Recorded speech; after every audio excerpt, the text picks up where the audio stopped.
Hello my dear student. तो आज हम पढ़ेंगे हार्डनेस रिमूव करने के फर्दर बचे हुए two method. First one is zeolite method and the second one is ion exchange method. Last lecture में हमने पढ़ा था lime soda method to remove of hardness, लेकिन लाइम सोडा मेथड के बहुत सारे एडवांटेज थे लेकिन कुछ डिसएडवांटेज भी थे। क्या डिसएडवांटेज हो सकते हैं आप बताएंगे मुझे?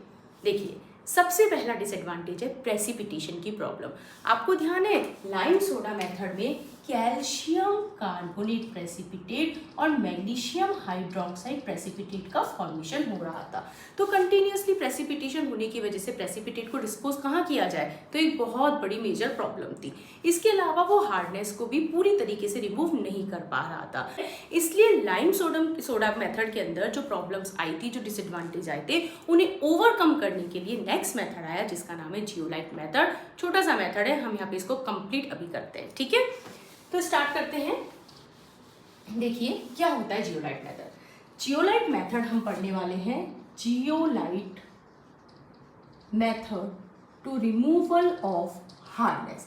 सबसे पहले जियोलाइट्स क्या होते हैं? जियोलाइट होते हैं आपके पास में, जियोलाइट्स का फॉर्मूला होता है Na2O dot Al2O3 dot XSiO2 dot YH2O। ये आपके पास में होते हैं जियोलाइट। सोडियम एल्यूमिनियम ऑर्थोसिलिकेट, ये जो फॉर्मूला यहाँ पे है ये ऑर्थोसिलिकेट का फॉर्मूला होता है। लेकिन क्या इतने लंबे लेंदी हमें फॉर्मूले को याद रखना है? बिल्कुल नहीं। हम यहाँ पे आपकी सिंप्लिसिटी के लिए यहाँ से लेके यहाँ तक की पूरी टर्म को डिनोट कर देंगे कैपिटल Z से। तो ये हो गया हमारे पास में Na2Z और इसे नाम दे दिया हमने सोडियम जियोलाइट। आपको बस ये फॉर्मूला एक बार याद रखना है और उसके बाद हम इसे रिप्रेजेंट करेंगे Na2Z सोडियम जियोलाइट से। ओके, और कैसे जियोलाइट वो हार्डनेस को रिमूव करेगा ये हम इस डायग्राम के थ्रू समझते हैं। देखिए क्या हुआ। सबसे पहले यहाँ पे ये एक आपको कंटेनर दिख रहा है, इस कंटेनर के अंदर ये हमने लगा दिया है जियोलाइट बेड। ये आपने क्या लगा दिया है? Zeolite bed. क्या है जियोलाइट बेड? Na2Z के बहुत सारे मॉलिक्यूल सोडियम जियोलाइट से बना हुआ बेड है जिसका नाम है जियोलाइट बेड। कोई टिपिकल नहीं है इस डायग्राम के अंदर, आपको बस देखना है। सबसे पहले एक कंटेनर, इस कंटेनर के अंदर क्या लगा दिया गया है? जियोलाइट बेड लगा दिया गया है। ठीक है, यहाँ से आप हार्ड वाटर जिसमें प्रेजेंट होती है हार्डनेस होती है कैल्शियम और मैग्नीशियम के सॉल्ट। हार्ड वाटर ने एंटर किया। हार्ड वाटर जैसे जियोलाइट बेड पे एंटर करेगा, हार्ड वाटर में प्रेजेंट कैल्शियम और मैग्नीशियम के सोल्ट सोडियम जियोलाइट को रिप्लेस कर देंगे। किस में रिप्लेस कर देंगे? कैल्शियम जियोलाइट और मैग्नीशियम जियोलाइट में। कैसे? देखिए रिएक्शन के थ्रू हम समझते हैं। हार्ड वाटर में मान लीजिए कौन सी हार्डनेस प्रेजेंट है? फॉर एग्जांपल कैल्शियम क्लोराइड की हार्डनेस हमारे हार्ड वाटर में प्रेजेंट है।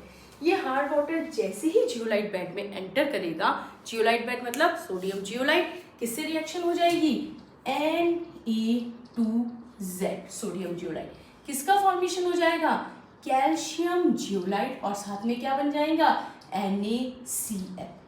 यानी कि आपकी हार्डनेस सोडियम जियोलाइट को किसमें कन्वर्ट कर रही है? कैल्शियम एंड मैग्नीशियम जियोलाइट के अंदर। आगे और हम देखते हैं, अगर वाटर के अंदर प्रेजेंट होता कैल्शियम बाइकार्बोनेट, ठीक है, कैल्शियम बाइकार्बोनेट, रिएक्शन किससे होती? सोडियम जियोलाइट से।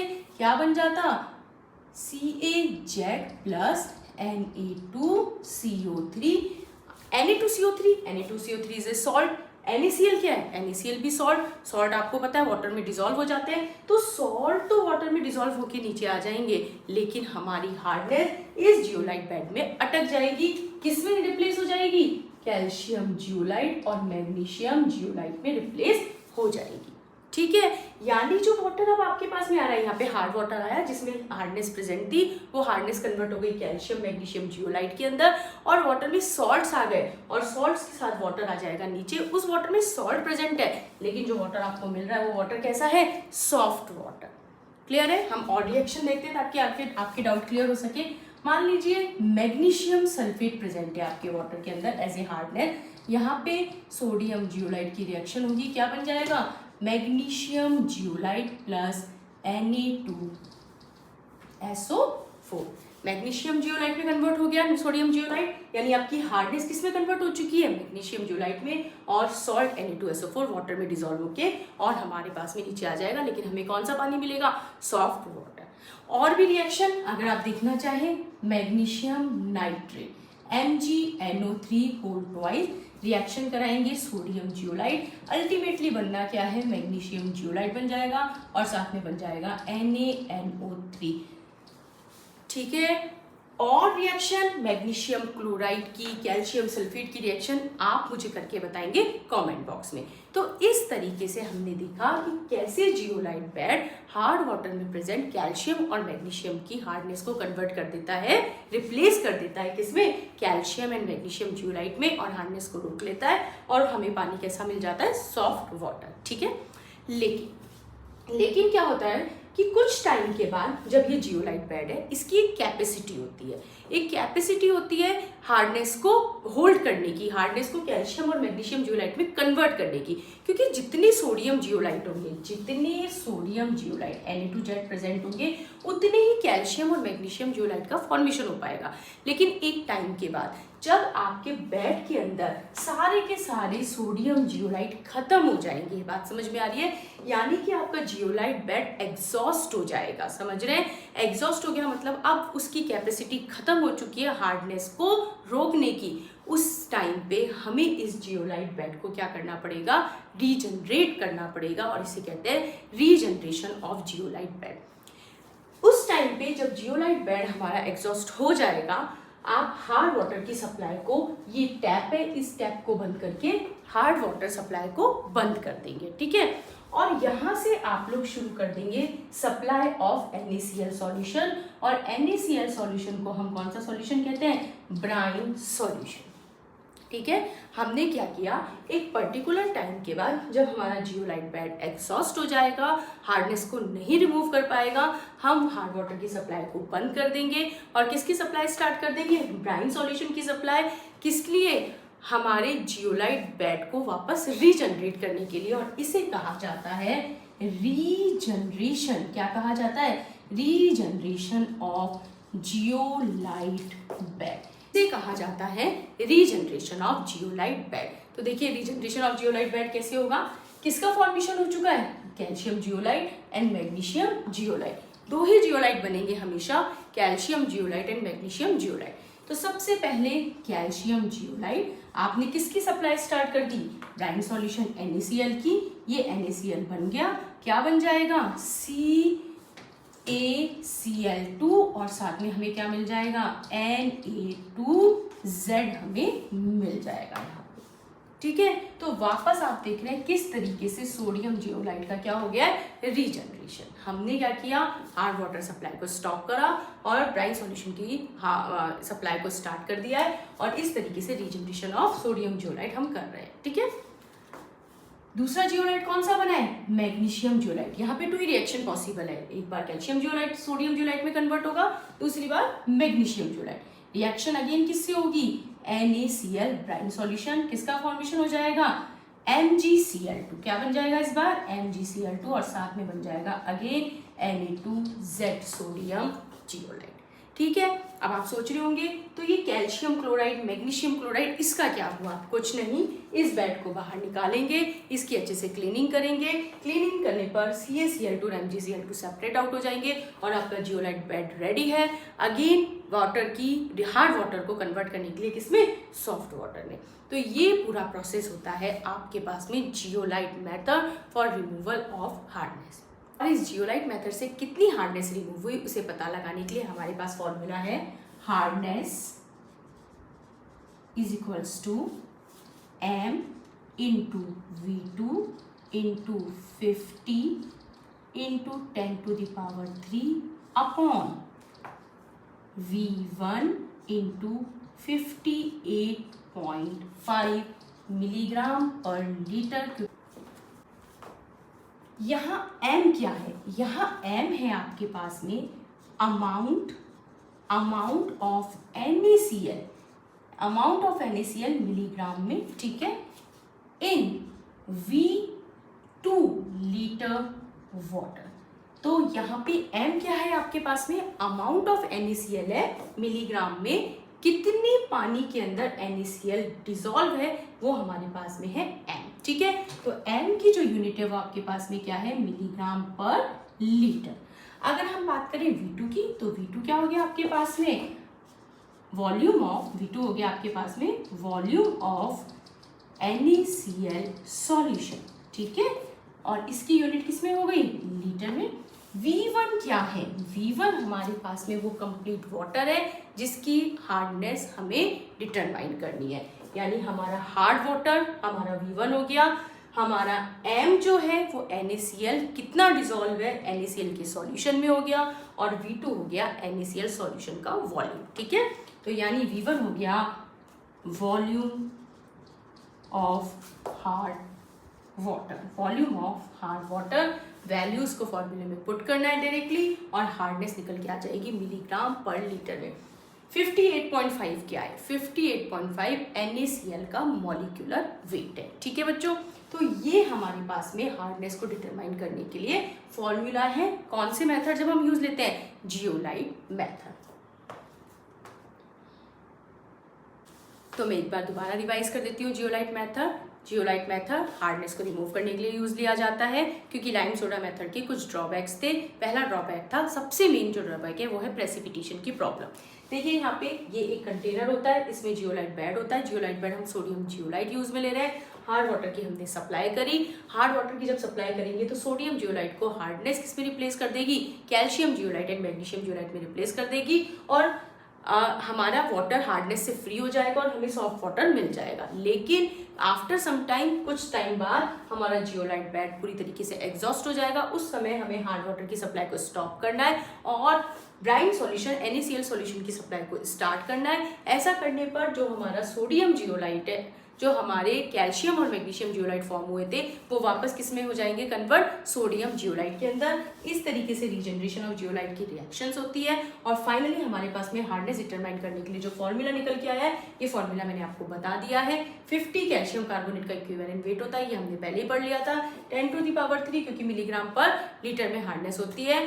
तो ये हमारा जियोलाइट मेथड है। अब हम बात करते हैं कि इस मेथड के क्या कोई फायदे हैं। बिल्कुल, इस मेथड के बिल्कुल फायदे हैं। इस मेथड में आप देख रहे हैं प्रेसिपिटेशन का किसी भी तरह से फॉर्मेशन नहीं हो रहा है, क्योंकि यहाँ पे CaCO3 और मैग्नीशियम हाइड्रोक्साइड का फॉर्मेशन नहीं हो रहा है। और दूसरा फायदा यह है कि इस मेथड से हार्डनेस बहुत हद तक, पूरी तरीके से लगभग कंप्लीटली रिमूव हो जाती है।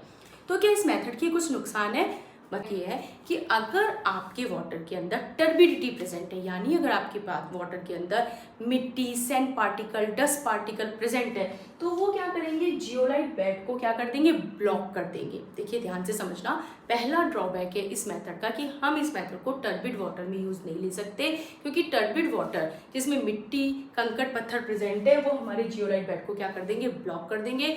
दूसरा है कि वाटर के अंदर एल्केलाइन सॉल्यूशन, वाटर हमारा एल्केलाइन हो जाएगा, क्योंकि हमें NaCl, Na2CO3 सब कुछ दिख रहा है। तीसरा प्रॉब्लम ये है कि हैवी मेटल अगर वाटर के अंदर प्रेजेंट है, और वो हैवी मेटल जब आएंगे, जैसे आयरन, हमारे पास में आयरन सल्फेट हो गया, एल्यूमिनियम सल्फेट हो गया, तो वो इस सोडियम जियोलाइट से रिएक्शन करेंगे और उसके बाद वो परमानेंट जियोलाइट बेड का फॉर्मेशन कर देंगे, आयरन जियोलाइट और हमारे पास में एल्यूमिनियम जियोलाइट, जिसे वापस रिप्लेस नहीं किया जा सकता। तो ये 3 ड्रॉबैक आपको ध्यान रखने हैं। ठीक है, पहला ड्रॉबैक आपके पास में क्या हो गया, वाटर एल्केलाइन हो गया। दूसरा ड्रॉबैक आपके पास में क्या हो गया कि टर्बिड वाटर में यूज नहीं लिया जा सकता। और तीसरा, इसके अंदर हैवी मेटल्स की वजह से ये जियोलाइट बेड हमारा क्या हो जाता है, खराब हो जाता है, एग्जॉस्ट हो जाता है। तो ये जियोलाइट बेड, अब हम इसके बाद पढ़ेंगे आयन एक्सचेंज मेथड। आप इसको नोट कर लीजिए। तो अब हमारा नेक्स्ट टॉपिक है ion exchange method to remove of hardness. हमने देखा कि जियोलाइट मेथड के अंदर वाटर, सॉल्टी वाटर हमें मिल रहा था। सॉफ्ट वाटर तो था, वाटर की हार्डनेस रिमूव हो गई थी, लेकिन वाटर में सॉल्ट्स आ गए थे। लेकिन अब जो मेथड हम पढ़ रहे हैं आयन एक्सचेंज मेथड, वो कहीं ना कहीं हमारे पास जियोलाइट मेथड की जो प्रॉब्लम्स आई थी, जो डिसएडवांटेज थे, जो ड्रॉबैक्स थे, उनको क्या कर देगा, ओवरकम कर देगा। इसीलिए इस मेथड का नाम है आयन एक्सचेंज मेथड, और इसका दूसरा नाम है डीमिनरलाइजेशन मेथड। और डीमिनरलाइजेशन मेथड नाम क्यों है, ये मैं आपको भी बताने वाली हूँ। तो हम इस आयन एक्सचेंज मेथड को कह सकते हैं मिनरलाइजेशन, डीमिनरलाइजेशन मेथड भी हम इसको कहते हैं। ठीक है, देखिए क्या होता है इस मेथड के अंदर। यहाँ पे आपको ये दो दिख रहे हैं अलग अलग कंटेनर। एक कंटेनर के अंदर आपने पुट किया, बेड लगाया, कैटायन एक्सचेंजर बेड। क्या है ये मैं भी बताती हूँ। और दूसरे कंटेनर में आपने लगाया एनायन एक्सचेंजर बेड। तो पहले में आपने लगाया कैटायन एक्सचेंजर बेड और सेकंड में है एनायन एक्सचेंजर बेड। सबसे पहले हम देखते हैं कैटायन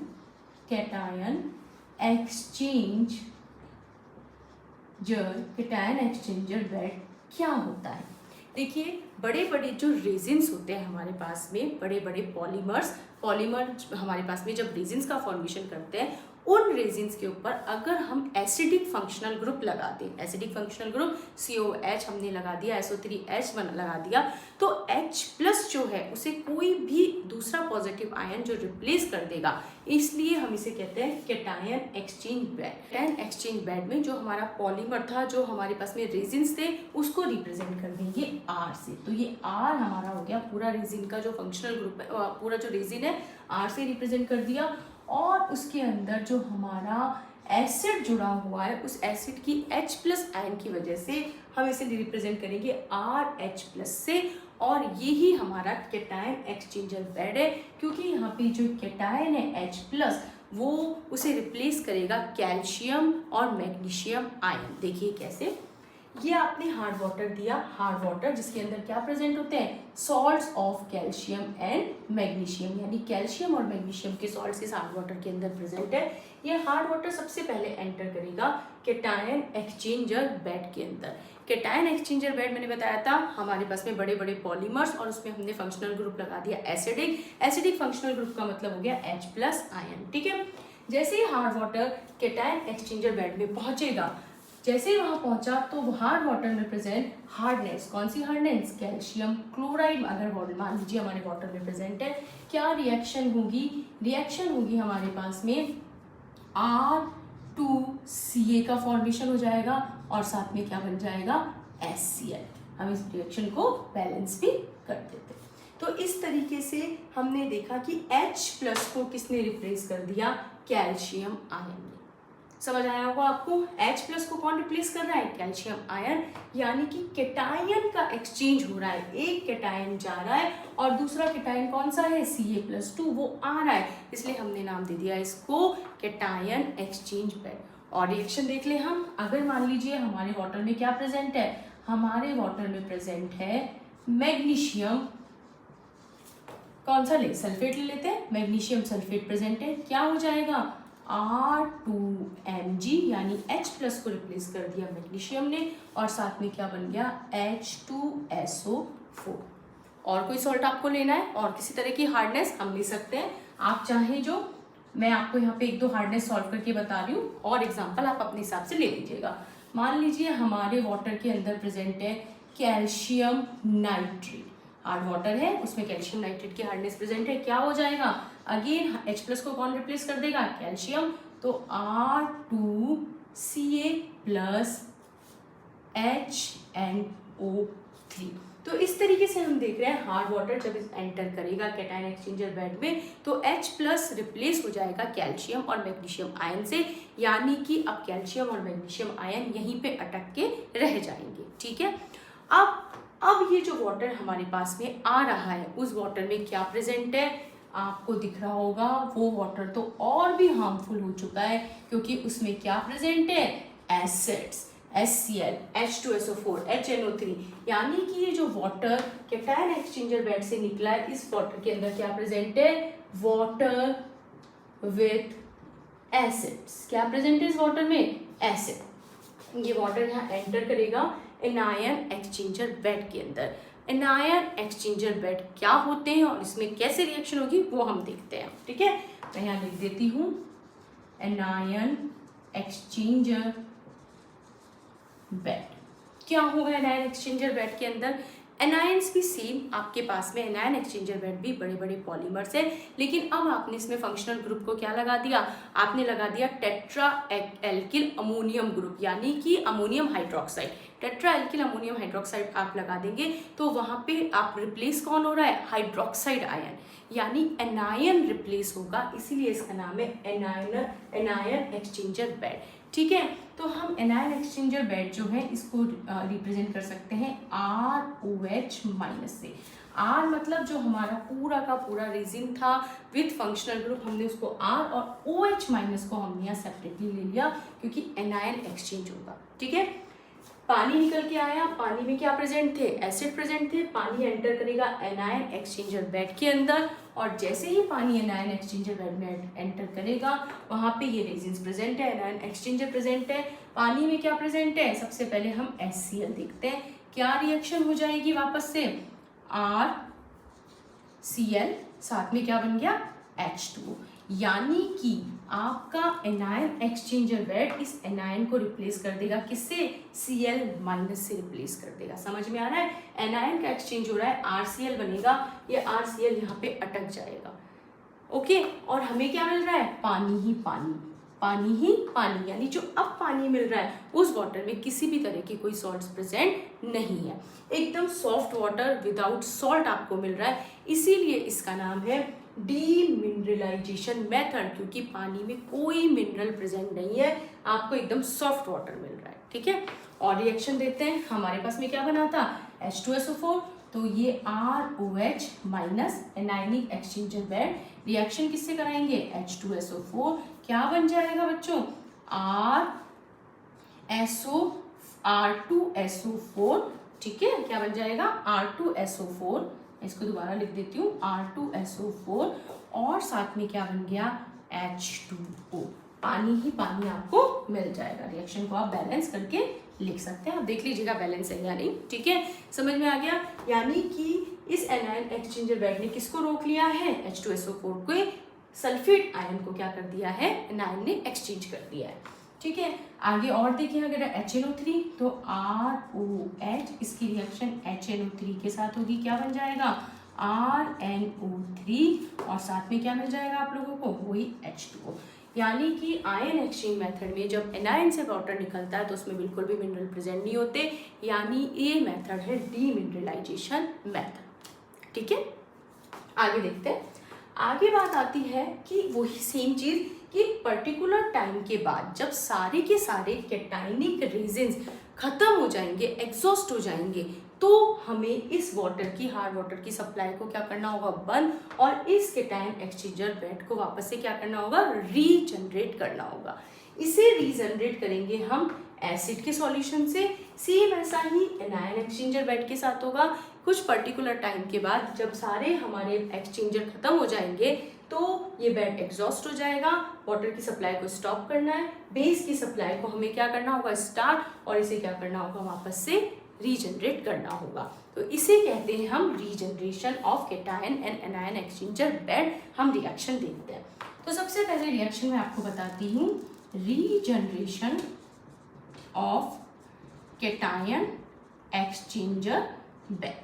कैटायन एक्सचेंजर बेड की अगर हम बात करें तो कैटायन एक्सचेंजर बेड में किसका फॉर्मेशन हो गया था, दिख रहा है आपको, R2CA और R2Mg। तो इस R2CA, क्योंकि हमने वाटर की सप्लाई को स्टॉप कर दिया है, यहाँ पे R2CA जो फॉर्म हुआ है, इस R2CA में अब हम किसकी सप्लाई कर रहे हैं, एसिड सॉल्यूशन की।